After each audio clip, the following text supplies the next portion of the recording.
Hello friends, this is SP Singh and welcome to crack all exams. प्यारे दोस्तों, CTET जुलाई 2024 को target करते हुए हमारी एसएसटी की क्लासेस कंटिन्यू हैं, जिसमें हम लोग जो ऑफिशियल एनसीईआरटी की बुक्स हैं उनसे एसएसटी सब्जेक्ट को कवर कर रहे हैं। आपकी ज्योग्राफी क्लास 6 की कंप्लीट हो गई है और हिस्ट्री कवर हो गई है और आगे क्लास 7th 8th की भी कवर करने वाले हम लोग। और आज डिस्कस करने वाले हैं सी टेट में जो आपका 21 जनवरी 2024 को पेपर हुआ था, इस क्वेश्चन पेपर को डिस्कस करेंगे। ठीक है, 21 जनवरी जो अभी जनवरी में एग्जाम हुआ वही क्वेश्चन पेपर आपके सामने है। इसको हम लोग विधिवत तरीके से समझते हुए चलेंगे, जिसमें सिर्फ एसएसटी का जो पोर्शन है उसी को हम लोग कवर करने वाले हैं। इस क्वेश्चन पेपर के माध्यम से आप ये समझ पाएंगे कि किस तरीके से क्वेश्चंस पूछे जाते हैं और इन जो जुलाई में पेपर होगा उसमें किस तरीके के क्वेश्चंस पूछे जाएंगे, आपको किस तरीके से प्रिपरेशन करनी है, वो सारी चीजें आप इस पीवाईक्यू के माध्यम से समझ पाएंगे। आइए शुरू करते हैं। पहला क्वेश्चन आपके सामने और पहला ही क्वेश्चन जो है वह स्टेटमेंट वाला है, यानी कि इसमें एक जो है वह स्टेटमेंट है, दूसरा उसका रीजन है और बताना यह है कि जो रीजन है क्या वो स्टेटमेंट को एक्सप्लेन कर रहा है कि नहीं कर रहा है। आइए समझते हैं। और हाँ, चैनल पर नए हो तो सब्सक्राइब जरूर कीजिएगा। कथन स्टेटमेंट है हमारा कि 1960 में द्विभाषी बंबई प्रांत को मराठी और गुजराती भाषी लोगों के लिए दो अलग अलग राज्यों में बांटा गया। वेरी गुड, बात यहाँ पे सही है। और 1960 की जगह अगर ये 1 मई 1960 लिखते तो ये और भी अच्छी बात होती, क्योंकि यहाँ पे 1 मई 1960 है। कोई बात नहीं, 1960 लिखा है, आपको ध्यान रखने के लिए हमने बता दिया कि यहाँ पे 1 मई 1960 है। ओके, दूसरा है 1966 में पंजाब का भी विभाजन दो राज्यों में हुआ। वेरी गुड, पंजाब पंजाबी भाषियों के लिए और हरियाणा हरियाणवी या हिंदी बोलने वालों के लिए, इस तरीके से इसका दो तरीके से दो राज्यों में क्या हो गया, विभाजन हो गया। 1966 जो है 1966 की जगह अगर यहाँ पे ये लोग 1 नवंबर 1966 कर देते तो बात और बन जाती। ओके, यहाँ पे क्या होना चाहिए था, 1 मई 1960, या होना चाहिए था 1 नवंबर 1966। कोई बात नहीं, 60 और 66 ले लिया, आपको ध्यान रखने के लिए हमने बता दिया। अब जैसे बातें दोनों सही हैं, लेकिन कह रहा है दोनों सही हैं, यानी कि दोनों ए और आर सही हैं। अब कह रहा है कि जो आर है क्या वो ए को एक्सप्लेन कर रहा है, आर ए की व्याख्या करता है कि नहीं करता है। डियर फ्रेंड, यहाँ पे बातें दोनों सही हैं, लेकिन जो आर है ये इसको एक्सप्लेन नहीं कर रहा है, इसकी व्याख्या नहीं कर रहा है। बात वो अपनी कह रहा है लेकिन इसकी व्याख्या नहीं कर रहा है, इसलिए हम ऑप्शन नंबर जो सेकंड है उसके साथ में चले जाएंगे। ओके, बात क्लियर हो गई। वेरी गुड, आगे बढ़ते हैं नेक्स्ट क्वेश्चन की तरफ। क्वेश्चन कहता है डैश के कारण लद्दाख को छोटा तिब्बत भी कहते हैं। हमने क्लास 6 में इसको डिस्कस किया है, अच्छे तरीके से समझा है। किसके कारण लद्दाख को छोटा तिब्बत भी कहते हैं। देखिए यहाँ पे धार्मिक समानता की वजह से, समान भोजन की वजह से और लैंग्वेज में भी समानता है, इस वजह से लद्दाख को छोटा तिब्बत कहा जाता है। तो ऑप्शन बी सी डी तीनों राइट हो जाते हैं, यानी कि बी सी डी के साथ में हम चले जाएंगे। ऑप्शन नंबर जो सेकंड है वो राइट होने वाला है। ये क्वेश्चन देखते ही वो बच्चे बता देंगे जिन्होंने क्लास 6 की जो हमने आपको पढ़ाया था उसमें अगर आपने पढ़ा है एनसीईआरटी को तो आप ये आंसर फटाक से कर देंगे। 7वीं शताब्दी के प्रारंभ से निम्नलिखित में से किस विचार पर लोगों ने सवाल उठाना शुरू कर दिया। किस विचार पर लोगों ने सवाल उठाना शुरू कर दिया। केवल मानव जाति जीवन के अनंत चक्रों से गुजरते हैं। केवल मानव जाति, सिर्फ मानव जाति, अगर जो है कि जीवन के चक्रों से गुजरता है तो सभी जीव गुजरते होंगे। यहाँ पे केवल मानव जाति, तो केवल जहां पे लग जाए सीटेट के एग्जाम में जिस क्वेश्चन में केवल आ जाए वहां बहुत ध्यान से आंसर करना है, क्योंकि केवल वाला ऑप्शन कभी राइट होता ही नहीं है, या तो यहाँ पे निगेटिव पूछ ले। ठीक है, तो ये तो पहले ही कट गया। दूसरा, सभी व्यक्ति जन्म के समय समान, ये कौन कहता है भाई, सभी व्यक्ति जन्म के समय कौन कहता है कि समान होते हैं, बिल्कुल नहीं होते। व्यक्तिगत प्रयासों से पुनर्जन्म के चक्र से छुटकारा पाया जा सकता है। क्या इस बात के लिए लोगों ने सवाल उठाना शुरू किया था? नहीं, लोगों ने सवाल उठाने शुरू किए थे इस वजह से सामाजिक विशेष अधिकार किसी का जन्म का परिणाम है। ठीक है, तो ध्यान दीजिए, 7वीं शताब्दी के प्रारंभ में इस विचार पर लोगों ने सवाल उठाना शुरू कर दिया कि सामाजिक विशेषाधिकार किसी के जन्म का परिणाम है। ऑप्शन नंबर जो आपका 4th है वह राइट हो जाएगा। और हम बढ़ेंगे नेक्स्ट क्वेश्चन की तरफ। क्वेश्चन कहता है पृथ्वी के चारों ओर फैली वायु की पतली परत को वायुमंडल कहते हैं। बिल्कुल सही बात है। क्या चीज वायु को पृथ्वी के चारों ओर बनाए रखने में मदद करती, कौन सी चीज है? तो वह है पृथ्वी का गुरुत्वाकर्षण यानी कि gravitation force of earth. Okay, gravitational force of the earth जो है यानी कि पृथ्वी का जो गुरुत्वाकर्षण बल है वो चीज़ों को अपनी तरफ खींचने का प्रयास करता है। तो यह वायु को भी जो है चारों ओर बनाए रखने में हेल्प करता है, पृथ्वी का गुरुत्वाकर्षण बल। इतनी बात क्लियर होती है? वेरी गुड, बहुत अच्छा। आगे बढ़ते हैं। इंग्लिश तो पढ़ने की आवश्यकता है नहीं, आप देख लीजिएगा। हिंदी को समझते हैं हम लोग। अभिकथन स्टेटमेंट ए और कारण को ध्यान से पढ़ना है।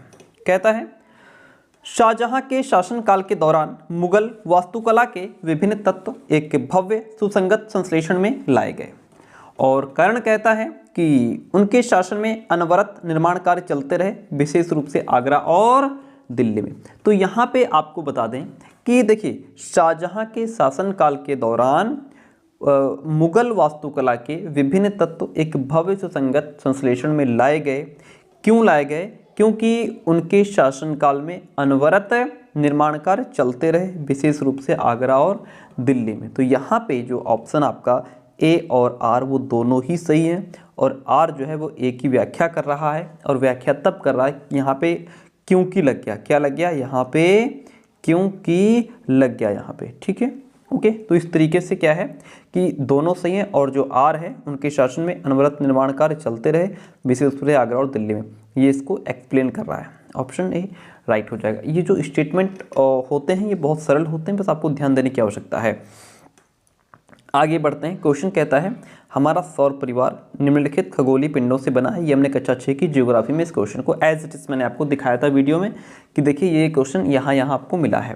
देखिए हमारा जो सौर परिवार है प्यारे दोस्तों, वो क्या है कि सूर्य, ग्रह, उपग्रह, क्षुद्र ग्रह, उल्कापिंड, खगोलीय पिंडों से मिलकर के बना हुआ है। ओके, तो ऑप्शन नंबर जो सी है वह राइट हो जाएगा, थर्ड ऑप्शन।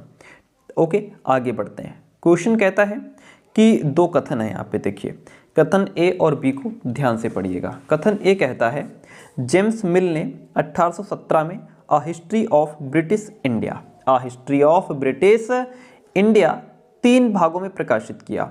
इसमें उन्होंने भारतीय इतिहास को 3 कालों में, प्राचीन काल, मध्यकाल और आधुनिक काल में बांटा है। अब ये बताना है कि इसमें जो है क्या ऑप्शन हमारा सही है। तो 1817 में स्कॉटिश जो अर्थशास्त्री थे और राजनीतिक भी थे, वो दार्शनिक भी थे, नाम उनका था जेम्स मिल। प्यारे दोस्तों क्या नाम था? जेम्स मिल। उन्होंने ब्रिटिश भारत का इतिहास, क्या a history of British India, इसका मतलब होता है ब्रिटिश भारत का इतिहास, इसको प्रकाशित किया। इसमें उन्होंने भारतीय इतिहास को 3 भागों में विभाजित किया था, यानी कि हिंदू, मुस्लिम और ब्रिटिश में। यहाँ पे ऑप्शन इन्होंने दे दिया 3 कालों में, प्राचीन काल, मध्यकाल, आधुनिक काल। ये बात यहाँ पे गलत है। उन्होंने जो है कि भारतीय इतिहास को विभाजित किया था, लेकिन 3 भागों में विभाजित किया था। जैसे हिंदू, मुस्लिम और ब्रिटिश, ये थे 3 भाग जिसमें उन्होंने इसको डिवाइड किया था। ठीक, तो यहाँ पे ऑप्शन जो बी है हमारा वो क्या हो गया? वो गलत हो गया। तो हम किसके साथ में चले जाएंगे? ए सही है किंतु बी गलत है। ठीक है, वेरी गुड आंसर। ओके, आगे बढ़ते हैं। क्वेश्चन कहता है कि पहाड़ी क्षेत्रों में अब रेल मार्ग का विस्तृत निर्माण हो रहा है। अति उपयुक्त कारण का चयन कीजिए, यानी कि किस कारण की वजह से हो रहा है। इसमें बेस्ट ऑप्शन क्या होगा? तो वो हो रहा है पहाड़ों में रेल मार्गों का निर्माण आसान होता है इसलिए हो रहा। ये कौन सी बात हुई? अगर निर्माण आसान है तो निर्माण होता रहेगा, ऐसा तो नहीं है। पहाड़ महाक्षयित हैं, यानी कि हाईली इरोडेड हैं। पहाड़ी लोग रेल मार्गों को बना रहे हैं इसलिए बन रहा है, या फिर इसे संभव करने के लिए उन्नत प्रौद्योगिकी का विकास हुआ है, यानी कि टेक्नोलॉजिकल डेवलपमेंट्स हुए हैं इस वजह से। तो यहाँ पे ऑप्शन आपका जो डी है वही राइट हो जाएगा, क्योंकि पहाड़ी क्षेत्रों में अब रेल मार्गों का विस्तृत निर्माण हो रहा है। इसका मुख्य कारण उन्नत प्रौद्योगिकी के विकास पर जाता है। ठीक है, एडवांस टेक्नोलॉजी आ गई है। ऑप्शन जो 4th वन है यहाँ पे वो राइट हो जाएगा। क्वेश्चन कहता है कि 1770 में बंगाल में एक भयानक अकाल ने लगभग 1 करोड़ लोगों को मार डाला। इस अकाल में बंगाल की 1/3 आबादी खत्म हो गई थी। ठीक है, तो यहाँ पे क्या है कि कौन सा ऑप्शन सही है? तो ऑप्शन ये भी सही है हमारा और ये भी सही, यानी कि दोनों ए और बी सही है। यहाँ पे अगर हम बात करना चाहें तो 1769 और 1770 1903 के बीच में एक विनाशकारी अकाल ने क्या किया, बंगाल और बिहार के क्षेत्रों के सहित भारत के जो निचले गंगा के मैदान थे उनको भी प्रभावित किया, जहां 1/3 यानी कि 1/3 आबादी जो थी वो नष्ट हो गई थी। अनुमान है कि 10 मिलियन लोग यहाँ पे भूखमरी और अकाल जनित महामारी से मर गए थे, जिसने क्या कहते हैं उसको, असम, उड़ीसा, झारखंड, बांग्लादेश के क्षेत्रों को भी प्रभावित किया था। तो तब इस क्षेत्र पर ब्रिटिश ईस्ट इंडिया कंपनी का शासन था। ऑप्शन हमारा जो ए है उसके साथ में हम चले जाएंगे, ए और बी दोनों राइट हो जाते हैं। क्वेश्चन नंबर 40 कहता है कि भारतीय उपमहाद्वीप में गंगा ब्रह्मपुत्र बेसिन की व्याख्या करने वाले कथन का चयन कीजिए। तो भारतीय उपमहाद्वीप में गंगा ब्रह्मपुत्र बेसिन की अगर व्याख्या करने वाले स्टेटमेंट की हम बात करेंगे तो इसकी सबसे सही व्याख्या ये है कि यह बेसिन उपोष्ण में स्थित है। इस क्षेत्र की जलवायु मुख्यतः मानसूनी होती है और बेसिन क्षेत्र में विभिन्न प्रकार की स्थल आकृति होती है। ठीक है, तो हम ऑप्शन नंबर इसमें BCD यानी कि BCD के साथ में सेकंड के साथ में चले जाएंगे। नेक्स्ट क्वेश्चन कहता है स्त्री पुरुष तुलना नामक पुस्तक की रचना निम्नलिखित में से किस सुधारक के द्वारा की गई थी। स्त्री पुरुष नामक जो तुलना है इसकी रचना किसने की थी, ताराबाई शिंदे के द्वारा की गई थी। ठीक है, किसके द्वारा, ताराबाई शिंदे के द्वारा इसकी रचना की गई थी। आगे बढ़ते हैं नेक्स्ट। अच्छा, अगर इसकी हम बात करें तो ताराबाई शिंदे ने अपनी प्रभावशाली रचना स्त्री पुरुष तुलना प्रकाशित की, जिसका अर्थ है महिलाओं और पुरुषों की तुलना। ये पुस्तक जो है वो उच्च जाति के घरों में पितृसत्तात्मक प्रथाओं की तीखी आलोचना करती है। ठीक है, स्त्री पुरुष तुलना। क्वेश्चन कहता है गेहूं एवं जौ जैसे फसल उगाने के सर्वप्रथम साक्ष्य निम्नलिखित में से किस स्थान में मिले हैं। आपने हिस्ट्री पढ़ी है, उसमें बताया गया है कहाँ मिले हैं, तो ये सुलेमान और किरथर्स पहाड़ियों में मिले हैं। कहाँ, सुलेमान और किरथर हिल्स स्थान पर मिले हैं। पाकिस्तान सुलेमान और किरथर पहाड़ियों का घर माना जाता है।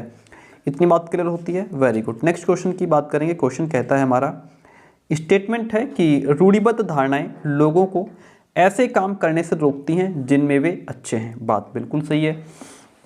रूढ़िबद्ध धारणाएं हमें व्यक्ति में अनोखे गुणों और कौशल को देखने से रोकती हैं तथा उन्हें एक ही प्रकार के खांचे में जड़ देती हैं। ये बात हमने पीछे पढ़ी भी थी।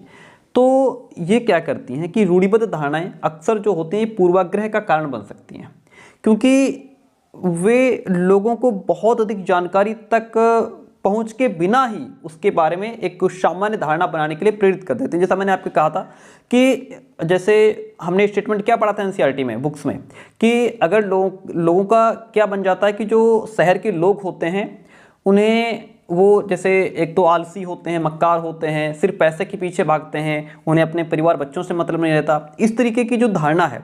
हालांकि उनके बारे में डिटेल में जाना नहीं, इन्फॉर्मेशन पूरी नहीं है, लेकिन ऐसी धारणा बन गई है कि शहर के लोग आलसी होते हैं, सिर्फ पैसे के पीछे भागते हैं, सिर्फ ऐसी एक धारणा बना ली गई। तो ये क्या है, ये एक सामान्य धारणा लोग बना लेते हैं और इसमें ए और दोनों सही है। आर जो है वो एक ही सही व्याख्या भी कर रहा है, क्योंकि हम व्यक्ति में एक अनोखे गुणों और कौशल को देखने से रोक देती हैं। ये उन्हें एक ही प्रकार के खांचे में जड़ने का काम करती हैं। ओके, ऑप्शन नंबर यहाँ पे जो ए है वहाँ राइट हो जाएगा। आर और ए आर दोनों सही भी हैं। आर जो है वो ए को एक्सप्लेन भी यहाँ पे कर रहा है। निम्नलिखित में से वायुमंडल की अधिकांश कौन सी दो गैसें हैं। तो अधिकांश जो दो गैसें हैं नाइट्रोजन और ऑक्सीजन। अगर परसेंटेज की बात आती है तो नाइट्रोजन 78% है और 21% हमारी ऑक्सीजन है। जो 1% बचती है उसमें बाकी गैसें आ जाती हैं, जैसे आपकी hydrogen, helium, neon, krypton, xenon, methane, ozone, है ना, ये सब इसमें आ जाता है। नेक्स्ट क्वेश्चन की बात करेंगे, कथन ए और बी हैं, ध्यान से पढ़ना है। वेद समाज की स्थापना 1864 में मद्रास में हुई थी। तो 1864 में मद्रास के केशव चंद्र सेन और के श्रीधर नायडू के प्रयास से वेद समाज की स्थापना हुई थी। बात तो सही है। वेद समाज आर्य समाज से प्रेरित था? जी नहीं, ये बात बिल्कुल गलत है, क्योंकि वेद समाज ब्रह्म समाज से प्रेरित हुआ था। ठीक है, नोट कर लीजिए, वेद समाज जो है वो किससे प्रेरित था? ये ब्रह्म समाज से प्रेरित था। इसलिए ऑप्शन नंबर जो बी है वो कट जाएगा। जब ऑप्शन बी कट जाएगा तो हम ए सही है लेकिन बी गलत है के साथ चले जाएंगे। इतनी बात क्लियर हो गई? ठीक है। 1929 में बाल विवाह निषेध अधिनियम पारित किया गया। इस अधिनियम के अनुसार पुरुष और महिला के लिए शादी की न्यूनतम आयु कितनी रखी गई थी? तो इसमें क्या कहते हैं, पुरुष और महिला की जो न्यूनतम आयु थी वह रखी गई थी 18 वर्ष और 16 वर्ष। कितनी? 18 वर्ष और 16 वर्ष। ठीक है, सिंपल सी बात है, ऑप्शन बी हमारा सेकंड वन राइट हो जाता है। नेक्स्ट वन क्वेश्चन है हमारा क्वेश्चन नंबर 47। क्वेश्चन कहता है भारत और बांग्लादेश पटसन यानी कि जूट के अग्रणी उत्पादक हैं। ओके, पटसन की वृद्धि को बल प्रदान करने वाले कथनों का चयन कीजिए। तो देखिए, जूट को गोल्डन फाइबर के रूप में भी जाना जाता है। ध्यान दीजिएगा, अगर आपसे पूछ ले कभी गोल्डन फाइबर किसको कहते हैं, तो गोल्डन फाइबर जो है वह जूट को ही कहा जाता है। और ये जलोढ़ मृदा में यानी कि जलोढ़ मिट्टी में अच्छे ढंग से डेवलप होता है। और जब ये ग्रो करता है तो उस समय इसको हाई टेम्परेचर की नीड होती है, ज़रूरत होती है, और इसे भारी बारिश और नमी की भी आवश्यकता होती है। इसलिए ऑप्शन नंबर हमारा ए, बी, डी जो है वो तीनों ही राइट हो जाएंगे। आगे बढ़ेंगे, नेक्स्ट क्वेश्चन मिलेगा पवन सड़क पर गिरी सूखी पत्तियों को उड़ाती हैं। पवन कैसे बहती है? तो जो पवन है वह उच्च दाब क्षेत्र से निम्न दाब क्षेत्र की ओर वायु की गति से बहती है। ठीक है, ये क्वेश्चन हमने क्लास 6 में पढ़ा हुआ है थ्योरी में। ओके, उच्च दाब क्षेत्र से निम्न दाब क्षेत्र की ओर वायु की गति से बहती है, बात क्लियर होती है। क्वेश्चन कहता है पृथ्वी पर उष्ण कटिबंधीय क्षेत्र सबसे अधिक ऊष्मा प्राप्त करते हैं, क्यों? क्योंकि यहाँ पे दोपहर का सूर्य ठीक सिर के ऊपर होता है। मैंने दिखाया था कि थ्योरी में कहाँ पे इसका आंसर मिलता है। ठीक है, और अगर हम बात करें तो देखिए कर्क रेखा और मकर रेखा डिटेल में समझाया हुआ थ्योरी में। कर्क रेखा और मकर रेखा के बीच का क्षेत्र उष्ण कटिबंध के नाम से जाना जाता है। और इस क्षेत्र के सभी अक्षांशों पर वर्ष में कम से कम एक बार, कितनी बार? एक बार दोपहर का जो सूर्य होता है वो बिल्कुल सिर के ऊपर होता है। ठीक है, इसलिए इस क्षेत्र को अधिकतम मात्रा में ऊष्मा प्राप्त होती है। ऑप्शन नंबर 3 जो है वह राइट हो जाएगा। हम आगे बढ़ते हैं। एक ग्लोब पर खींची गई रेखाओं को अक्षांश और देशांतर के रूप में जाना जाता है। ये रेखाएं किस उद्देश्य को पूरा करती हैं? तो ये जो रेखाएं होती हैं वह पृथ्वी पर स्थानों को ढूंढने में हेल्प करती हैं। किसमें? जो है पृथ्वी पर स्थानों को ढूंढने के उद्देश्य को पूरा करती हैं या ढूंढने में हेल्प करती हैं। Next one is Hindustan socialist Republican association, जिसको हम HSRA भी कहते हैं, के बारे में निम्नलिखित में से कौन सा कथन सही नहीं है? तो इसमें जो बात हमारी भगत सिंह और उनके क्रांतिकारी साथियों ने इसकी स्थापना की थी, ये तो सही है। 1928 में दिल्ली के फिरोज शाह कोटला में इसकी स्थापना हुई थी, तो बात ये भी सही है। 1928 में पंजाब के अमृतसर में इसकी स्थापना हुई, ये तो गलत है। और HSRA के सदस्यों ने सैंडर्स नामक पुलिस अफसर की हत्या की थी, ये भी सही है। गलत क्या है यहाँ पे?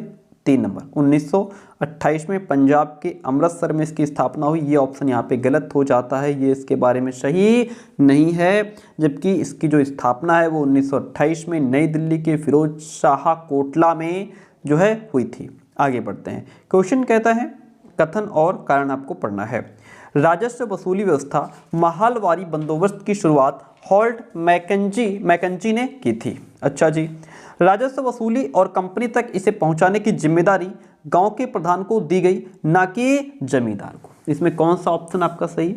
तो अगर हम बात करें, देखिए ये जो माहलवारी बंदोबस्त है, जिसको हम माहलवाड़ी प्रणाली भी कहते हैं, ये क्या था कि 1822 में हॉल्ट मैकेंजी के द्वारा शुरू की गई थी। और फिर क्या हुआ, 1833 में लॉर्ड विलियम बेंटिंग के तहत इसकी समीक्षा की गई थी। और राजस्व एकत्रित करने, ये जो राजस्व वसूली की बात हो रही है, राजस्व एकत्र करने और कंपनी को भुगतान करने का प्रभार जमींदार के बजाय गांव के प्रधान को दिया गया था। बात ये भी सही है। तो यहाँ पे जो है कि ए और आर जो है वो दोनों ही सही हैं। ठीक है, लेकिन आर जो है ये ए की व्याख्या नहीं कर रहा है, आर ए की व्याख्या नहीं कर रहा है। तो ऑप्शन नंबर यहाँ पे जो सेकंड है वो राइट हो जाएगा। बातें दोनों सही है, ऑप्शन दोनों सही हैं, लेकिन ये फर्स्ट वाले को एक्सप्लेन नहीं कर रहा है। क्वेश्चन यही पूछ रहा है वो उसको एक्सप्लेन कर रहा है कि नहीं कर रहा है? एक्सप्लेन नहीं कर रहा है, बात उसकी भी ठीक है। ओके, आगे बढ़ेंगे। निम्नलिखित में से कौन सा कथन वर्तमान समय के संसाधन उपलब्धता के संदर्भ में एक साथ सतत पोषणीय विकास में सहायता करता है? तो देखिए वो है हमारा, एक तो संसाधनों की खपत को घटाना, दूसरा है संसाधनों का पुनः चक्रण होना, जिसको हम रिसाइकलिंग रिसोर्सेज कहते हैं, और तीसरा है वस्तुओं का पुनः उपयोग यानी कि रीयूजिंग थिंग्स। ओके, तो इस तरीके से हमारा जो ऑप्शन नंबर यहाँ पे ACD वाला है वह राइट हो जाएगा, यानी कि संसाधनों की खपत को घटाना, संसाधनों का पुनः चक्रण, वस्तुओं को पुनः उपयोग, वर्तमान समय के संसाधन उपलब्धता के संदर्भ के साथ सतत पोषणीय विकास में सहायता करता है। Option A is the right one. Periya Puranam एक तमिल कृति है, एक तमिल की रचना है। हमें किसके बारे में जानकारी देती है? तो ये हमें साधारण पुरुषों और महिलाओं के बारे में जानकारी देती है। क्वेश्चन कहता है क्या चीज किसी वस्तु अथवा पदार्थ को संसाधन बना देती है? कोई भी चीज जो हमारी आवश्यकता की पूर्ति कर रही है वो क्या हो जाती है? वो एक रिसोर्स हो जाती है। कोई भी वस्तु जिसका उपयोग मानव की आवश्यकता को पूरा करने के लिए किया जाता है वो संसाधन है। उपयोगिता या फिर प्रयोज्यता, यानी कि यूटिलिटी और यूजेबिलिटी, यही दो चीजें हैं जो किसी वस्तु या पदार्थ को संसाधन बना देती हैं। दो चीजें नहीं, बात चीज एक ही है। नेक्स्ट वन क्वेश्चन कहता है, देखिएगा, प्रियरी को विश्व का धान्यागार भी कहते हैं। इस प्रदेश में अत्यधिक गेहूं के उत्पादन में सहायक परिस्थितियों का चुनाव कीजिए। तो यहाँ पे क्या है, यहाँ लोग बहुत परिश्रमी होते हैं। कृषि की वैज्ञानिक विधियों का यहाँ प्रयोग किया जाता है। बात क्या सही है हमारी? बी और सी दोनों ही बातें सही हो जाती हैं। ठीक है, देखिए, जो गेहूं के विशाल उत्पादन के कारण प्रेयरीज को विश्व के अन्न भंडार के रूप में जाना जाता है। प्रेयरी को विश्व का अन्न भंडार के रूप में जाना जाता है और इन मैदानी इलाकों में मध्यम तापमान और उचित बारिश, उपजाऊ और नम मिट्टी ने उन्हें दुनिया में गेहूं का मुख्य उत्पादक बना दिया गया है। यहाँ लोग क्या है, बहुत परिश्रमी होते हैं। कृषि की वैज्ञानिक विधियों का यहाँ प्रयोग किया जाता है, इसीलिए इन्हें विश्व का अन्न भंडार भी कहा गया है। ऑप्शन जो आपका सेकंड वन है वह राइट हो जाता है। हम बढ़ते हैं नेक्स्ट क्वेश्चन की तरफ। बहुत ही सिंपल, सरल, आसान क्वेश्चन पूछ लिया है। हमारी पृथ्वी का वास्तविक निरूपक प्रतिरूप क्या है? तो वह ग्लोब है। The true representative model of our earth, वो क्या है? ग्लोब है, जिसके माध्यम से हम बच्चों को पूरी पृथ्वी के बारे में समझा सकते हैं। कथन है और उसके बाद उसका रीजन दिया हुआ है, बताना है कि सही है कि गलत है। देखिए, जनजातियों की सांस्कृतिक परंपराएं जिसमें उनकी भाषा और संगीत भी शामिल है बहुत समृद्ध और विशिष्ट होती है। बिल्कुल, जमीन, जंगल, घास के मैदान और पानी पूरे कुनबे की संपत्ति मानी जाती है, जिनका उपयोग सभी एक साथ मिलजुल कर करते हैं। बात ये भी सही है, लेकिन ये इसको एक्सप्लेन नहीं कर रहा है, ये इसकी व्याख्या नहीं कर रहा है। तो हम किसके साथ में जाएंगे? ऑप्शन नंबर सेकंड के साथ में। ए और आर दोनों अपनी जगह पे सही है, लेकिन जो आर है वो इसकी व्याख्या नहीं करता, इसलिए सेकंड वन ऑप्शन जो है वह राइट हो जाता है। वे बीमारियां जो एक व्यक्ति से दूसरे व्यक्ति को जल, भोजन, वायु, इन सब चीज़ों से फैलती हैं, उसे हम क्या कहते हैं? उसे हम संचारणीय यानी कि कम्युनिकेबल डिजीज कहते हैं। संचारणीय बीमारी यानी कि कम्युनिकेबल डिजीज कहा जाता है। कम्युनिकेबल ये जो डिजीज है ये संक्रामक बीमारी है जो बैक्टीरिया, कवक, प्रोटोजोआ और इन जैसे कई रोग पैदा करने वाले जीवों के कारण होते हैं, जिन्हें रोगजनक कहा जाता है। और ये संपर्क पानी, हवा, भोजन आदि विभिन्न माध्यमों से एक व्यक्ति से दूसरे में जो है बहुत तेजी से ट्रांसफर हो जाता है। जैसे आपके हैजा है, निमोनिया है, टाइफाइड है, वो सब इसी वजह से होता है। संचारणीय बीमारियां इनको कहते हैं। चलिए आगे बढ़ते हैं। क्वेश्चन कहता है हमारा स्टेटमेंट और रीजन वाला है। दादा भाई नौरोजी जो कि भारतीय राष्ट्रीय कांग्रेस के बड़े नेता थे, वे कभी भी भारतीय राष्ट्रीय कांग्रेस के अध्यक्ष नहीं बने। बिल्कुल गलत बात, बने थे, 3 बार बने थे। वे व्यवसायी और प्रचारक थे। वे लंदन में रहते थे और कुछ समय के लिए ब्रिटिश संसद के सदस्य भी रहे। ये बात सही है, बिल्कुल सही है। जो ऑप्शन ए है वो गलत है प्यारे दोस्तों, इसलिए क्योंकि वो भारतीय राष्ट्रीय कांग्रेस के अध्यक्ष बने थे और 3 बार बने थे।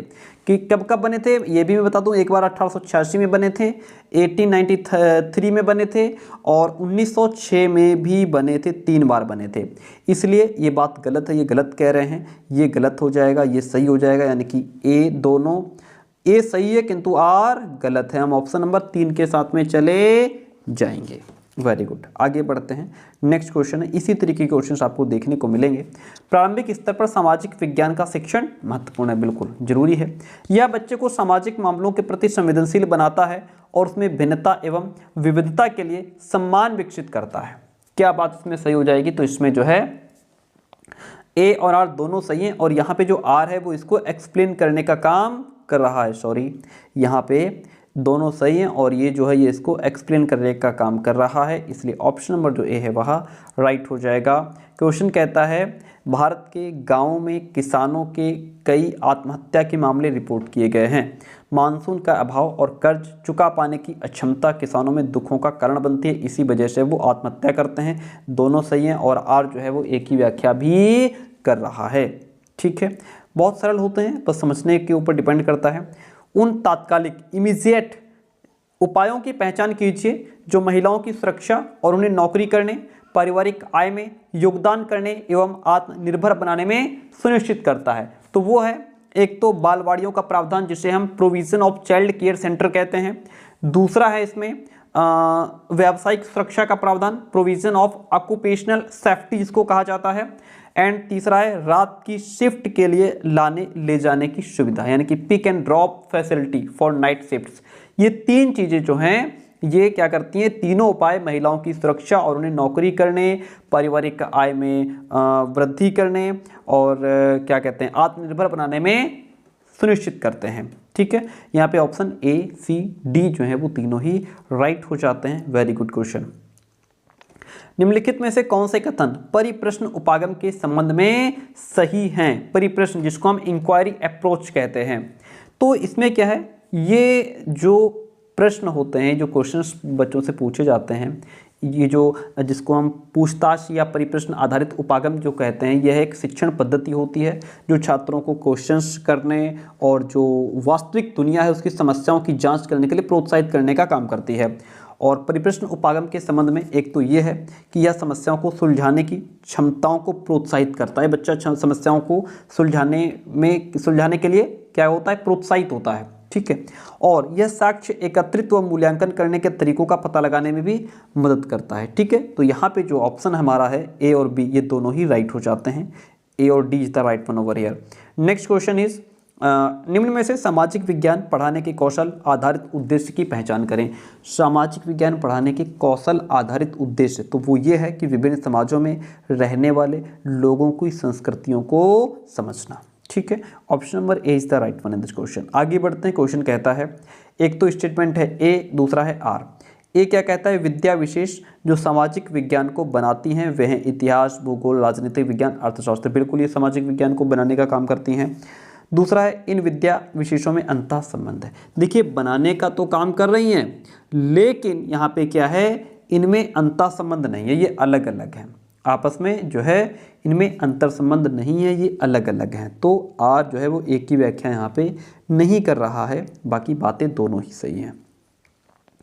क्वेश्चन कहता है, नहीं यहाँ पे हमारा जो ऑप्शन, हाँ ठीक ही था, एक ही व्याख्या नहीं कर रहा है। ठीक है, क्वेश्चन कहता है कि सामाजिक विज्ञान के मूल्यांकन के दौरान, जब सामाजिक विज्ञान का मूल्यांकन किया जा रहा हो उसके दौरान निम्नलिखित प्रश्न इसका उद्देश्य समझने में मदद करेंगे। क्या?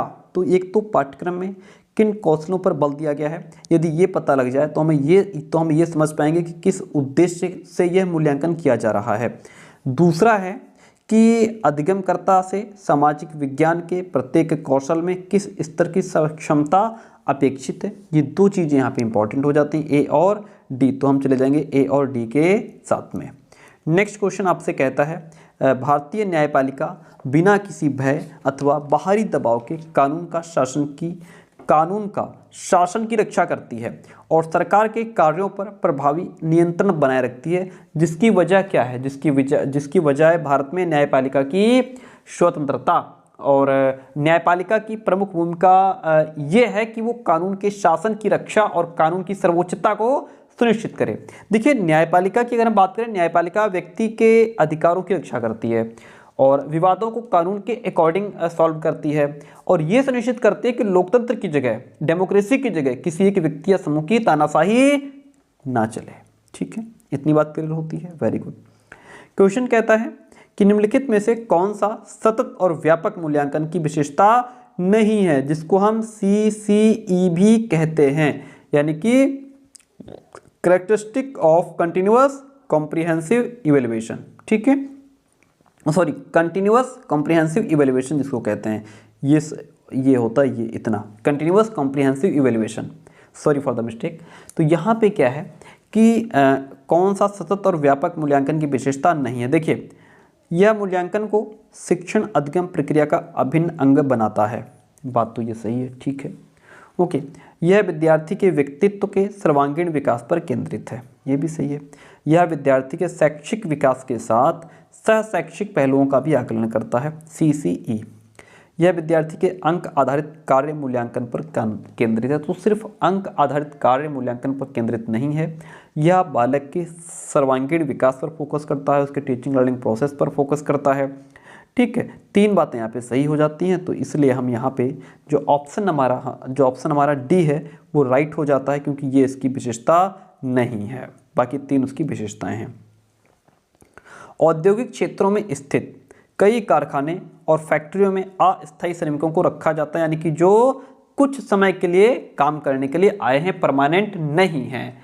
उनसे क्या होता है, क्यों रखते हैं? वे उन्हें अपनी सुविधा अनुसार रख और निकाल सकते हैं। बिल्कुल भाई, आपने प्राइवेट जो नौकरी होती है वो यही तो होती है, अगर कंपनी को ज़रूरत है तो वो रख सकती है, नहीं तो निकाल सकती है। वे स्थायी कर्मियों को मिलने वाले वेतन और अन्य नौकरी संबंधी हित लाभों पर बचत करते हैं। भाई जो परमानेंट है उसको ज़्यादा सैलरी मिल रही है, जो आपने कुछ समय के लिए रखा उसको हो सकता है आप कम सैलरी पर रख रहे हो, मजबूरी में वो आया हो। अस्थायी कर्मी बिना समयोपरि भत्तों की मांग किए लंबे समय तक काम करते हैं, कि एक तो वो परमानेंट नहीं है, भत्ते की मांग कहाँ से करेगा। तीनों बातें सही हैं।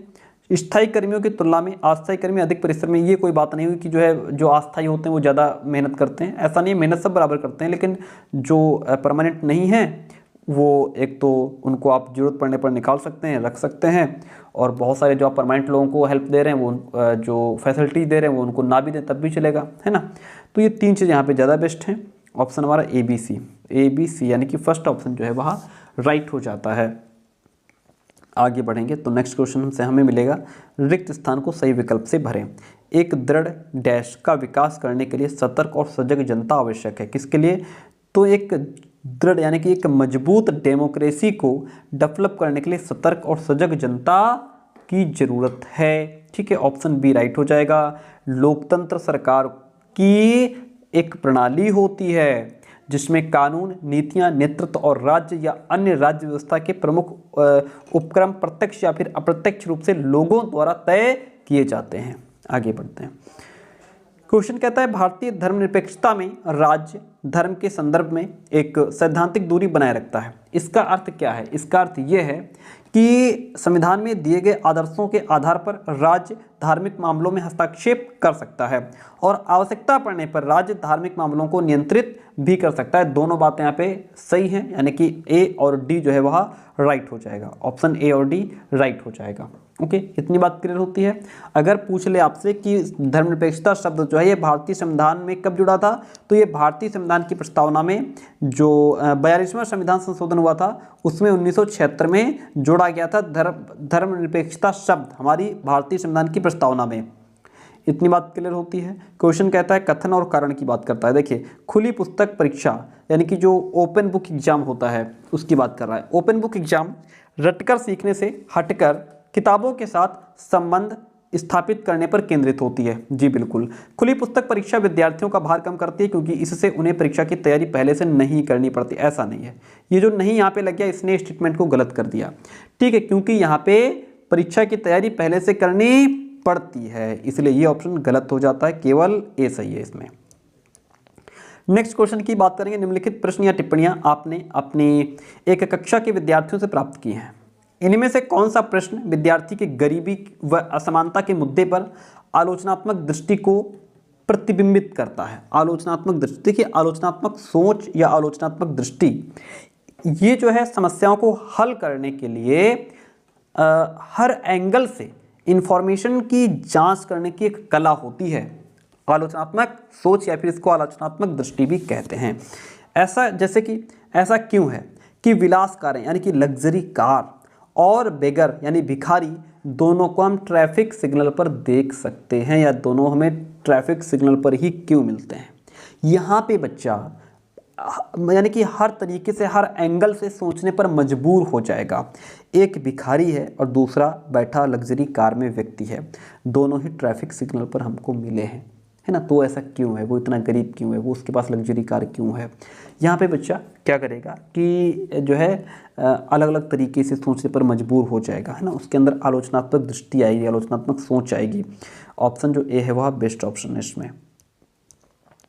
क्वेश्चन कहता है निम्नलिखित में से कौन सा कथन नैदानिक मूल्यांकन का जो है एक असंगत चित्रण है, जिसको हम इरेलीवेंट कहते हैं। ओके, देखिए निदान का मतलब क्या होता है। निदान का मतलब होता है किसी प्रॉब्लम, किसी जड़ का पता लगाना कि आखिर ये पता है क्या, उसके बाद फिर उसका उपचार किया जाता है।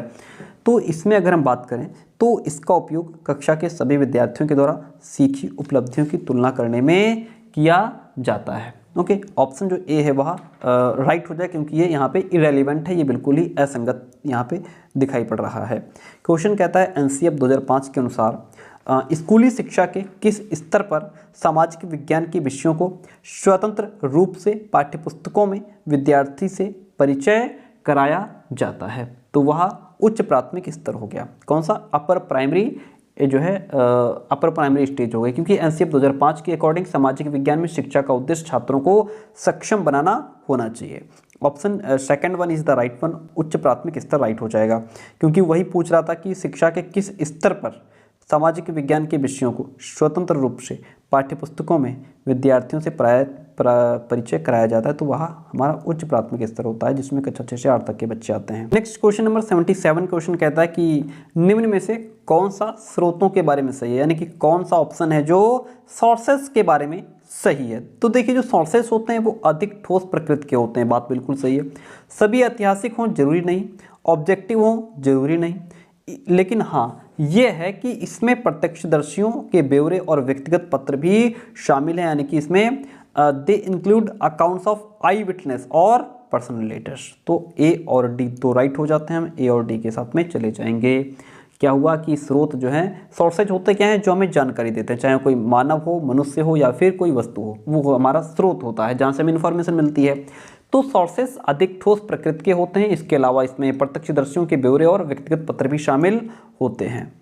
आगे बढ़ेंगे, नेक्स्ट क्वेश्चन की बात करेंगे। क्वेश्चन नंबर 78 है और 90 क्वेश्चन होंगे टोटल, यानी कि 60 क्वेश्चन 31 से शुरू हुआ था। निम्नलिखित में से कौन सी कक्षा गतिविधि विद्यार्थियों में समाज में मीडिया की भूमिका को आलोचनात्मक दृष्टि से देखने में हेल्प करेगी, जिसमें बच्चा जो है वो उसको आलोचनात्मक दृष्टि से देखेगा। एक तो ये कि क्या सरकार किसी खबर को टीवी पर चलाने से रोक सकती है, वो ऐसा क्यों करेगी, विषय पर छात्रों के द्वारा कक्षा में परिचर्चा करवाना। अगर बच्चा इस पर जो है बच्चों से क्या करवाना, ग्रुप डिस्कशन कराना, ठीक है, कि जो है सरकार किसी खबर को टीवी चलाने पर रोक सकती है और फिर वो ऐसा क्यों करेगी। किसी एक मुद्दे पर छात्रों को अलग अलग अखबारों के कतरनों को इकट्ठा कराना। एक मुद्दा एक ही है, लेकिन अलग अलग अखबार आप देखेंगे तो उसमें अलग अलग हेडलाइंस हमें देखने को मिलती हैं, और उनके विवरण की तुलना करने को कहना। छात्रों से व्हाट्सएप और अन्य सोशल मीडिया पर आई खबरों को एकत्र करवाना और उसका शैक्षणिक संसाधन के रूप में इस्तेमाल करना। ऐसा तो नहीं, व्हाट्सएप यूनिवर्सिटी में तो बहुत कुछ चलता है ना, ऐसा नहीं है। ये दो ऑप्शन जो हैं जो बहुत ही बेस्ट हैं, क्योंकि जो अलग अलग अखबार होते हैं खबर एक ही है, लेकिन उसको कई तरीके से छाप दिया जाता है या कई तरीके से न्यूज़ चैनल वाले बता देते हैं, ठीक है। तो वो इकट्ठा कराना, फिर उस पर बच्चे तुलना करेंगे, कंपैरिजन करेंगे, ये बेस्ट है। और अगर सरकार किसी खबर को रोकती है वो ऐसा क्यों करेगी, ये भी बेस्ट है। तो ए और बी राइट हो जाते हैं, तो हम ए और बी के साथ में चले भी जाते हैं, ठीक है। आगे बढ़ेंगे, देखिए निम्नलिखित में से किस विषय के शिक्षण के लिए ट्री चार्ट अति उपयुक्त होगा। ट्री चार्ट, जिसको हम वृक्ष आरेख भी कहते हैं, क्या कहते हैं, वृक्ष आरेख भी यहाँ पे लिखा हो सकता था। अगर वृक्ष आरेख की बात की जाए तो 1859 में, मैं आपको बताता चलूँ, 1859 में डार्विन ने अपने विकासवाद के सिद्धांत को चित्रित करने के लिए इस आरेख यानी कि वृक्ष आरेख का उपयोग किया था, ट्री चार्ट का। अब यहाँ पे बात यह है कि ट्री चार्ट अति उपयुक्त रहेगा किस विषय के शिक्षण के लिए, किस सब्जेक्ट को टीचिंग के लिए। तो यहाँ पे क्या है कि अच्छा नीचे देख लेते हैं थोड़ा, ठीक है। एक विशेष काल में ऐतिहासिक घटनाओं जैसे युद्धों, क्रांतियों या फिर सामाजिक आंदोलन के पदानुक्रम को सचित्र दिखाने के लिए हम ट्री चार्ट का प्रयोग कर सकते हैं। ओके, यहाँ पे बात जो ऑप्शन नंबर सेकंड है वह राइट हो जाता है। आगे बढ़ेंगे, निम्नलिखित में से कौन सा संसाधन या रणनीति या स्ट्रैटेजी एक सामाजिक विज्ञान की कक्षा को समावेशी बना सकती है। कौन सी रणनीति हो सकती है, तो इसमें देखिए विभिन्न समुदाय और क्षेत्रों के लोगों की कहानियाँ और तस्वीरों का प्रदर्शन करना, केवल समाज के प्रभुत्व समाज के प्रभुत्व विचारों को सिखाना, क्या ये यहाँ पे सही है? तो केवल समाज के प्रभुत्व को दिखाना ओनली जहाँ लग जाता है वो ऑप्शन 99.9% गलत ही होता है। आसपास के उदाहरण से बचना, ऐसा तो नहीं कि हम आसपास के उदाहरण से बचेंगे, है ना। तो क्या होगा, केवल पाठ्यपुस्तकों केवल की वजह से ये भी ऑप्शन कट जाएगा। बेस्ट ऑप्शन है विभिन्न समुदाय और क्षेत्रों के लोगों की कहानियाँ और तस्वीरों का प्रदर्शन करना, जिससे बच्चे क्लास में इंक्लूसिव एजुकेशन का माहौल बन सके। फिर क्वेश्चन अगला कहता है, ऐसा संभव है कि आपकी कक्षा में हाशियाई समुदाय जो हाशिए पर हैं के छात्र भी हों, इसलिए जब आप हाशिएकरण पर कक्षा में बात कर रहे हों तो विषय प्रस्तुत करते हुए यानी कि अपना टॉपिक पढ़ाते हुए आपको किन बातों से बचना चाहिए, किन बातों का ध्यान रखना चाहिए? तो आपको जो है कि खास समुदायों का नाम लेने पर उन समुदायों से आए लोग असहज महसूस कर सकते हैं, इस बात का ध्यान रखना चाहिए। और इस तरह के मुद्दों को संवेदनशीलता से संभालना चाहिए, यानी कि सेंसिटिविटी से संभालना चाहिए, ये भी बात सही है, इस बात का ध्यान रखना चाहिए। कुछ छात्र अपने साथ हुए भेदभाव को साझा करने में शर्मिंदा महसूस कर सकते हैं, इसका भी ध्यान रखना चाहिए।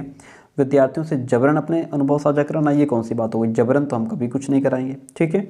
1 2 3 ऑप्शन हमारा सही हो जाते हैं। 3 ऑप्शन जब सही हो जाते हैं तो हम ABC के साथ में चले जाते हैं। इतनी बात होती है क्लियर। हम बढ़ते हैं आगे। क्वेश्चन कहता है, निम्नलिखित में से कौन सा या कौन से परियोजना कार्य की विशेषताएं हैं? जो प्रोजेक्ट वर्क होता है, जो प्रोजेक्ट वर्क होता है ये क्या है कि ये विद्यार्थियों को पाठ्यपुस्तक से आगे ले जाने का मौका देता है ना। किताबों से बच्चा आगे बढ़ता है, प्रोजेक्ट वर्क से बच्चा क्या करता है कि किताबों से आगे बढ़ता है। और परियोजना कार्य घर पर ही करना चाहिए, ये बात गलत है। सामूहिक परियोजना कार्य विद्यार्थियों में सहयोगात्मक कौशल के विकास में मदद करता है। बिल्कुल, जो काम हम बैठ करके प्रोजेक्ट वर्क या कोई भी काम जो हम ग्रुप में करते हैं उससे हमें बहुत सारी लर्निंग होती है। जो चीज़ हमें नहीं आती वो हम दूसरों से सीख लेते हैं, दूसरे का सहयोग करना सीखते हैं। बेस्ट 2 ऑप्शन बेस्ट हैं, A और C। तो इसमें हम चले जाएंगे ऑप्शन नंबर 3 A और C के साथ में।